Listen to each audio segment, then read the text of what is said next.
The assessment is based on a self-evaluation report that is elaborated by the program or the institution. The assessment procedure is coordinated by an ECA member agency. The assessment of internationalization is undertaken by a panel that has the appropriate expertise. During the procedure, the panel visits the institution on site for discussions. It results in an assessment report that allows for a decision by the quality assurance agency involved in the assessment or by ECA. Let's start by looking at the self-evaluation report. So, the institution or program provides a self-evaluation report. This self-evaluation report forms the basis for the assessment and the interviews during the site visit. It provides information with regard to the standards and criteria of the frameworks. This information should allow the panel to understand the level of attainment across a standard's entire spectrum. This understanding can then be tested and amended during the site visit. The self-evaluation report should not duplicate or extensively copy from existing documentation. The original documentation may be included as an annex. As a rule, the self-evaluation report should only cover the last 3 years and it needs to be written in English. The assessment of the quality of internationalization includes a site visit.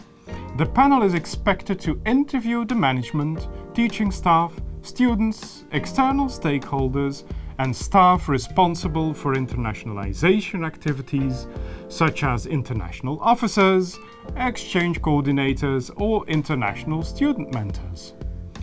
An outline of a site visit agenda is included in the template for the assessment report.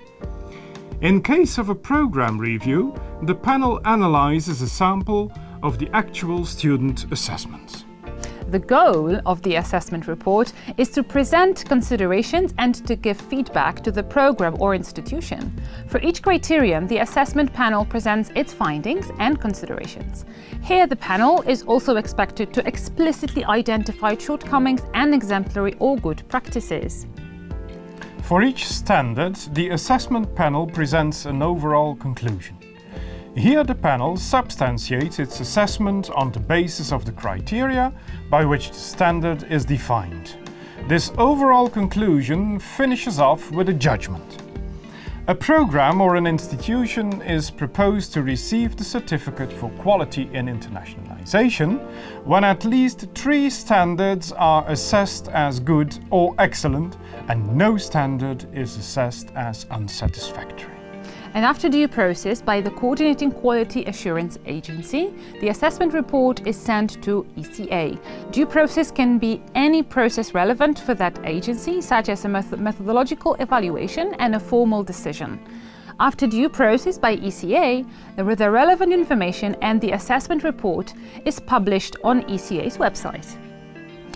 Due process includes a check whether the assessment report falls within the scope of ECA's terms of reference and, where this was not part of the due process of the ECA member, a methodological evaluation and formal decision. The award of the certificate is formalized once the assessment report is published on ECA's website. An obligatory templates for self-evaluation report and assessment reports, including site visit schedules, are provided by ECA on its website.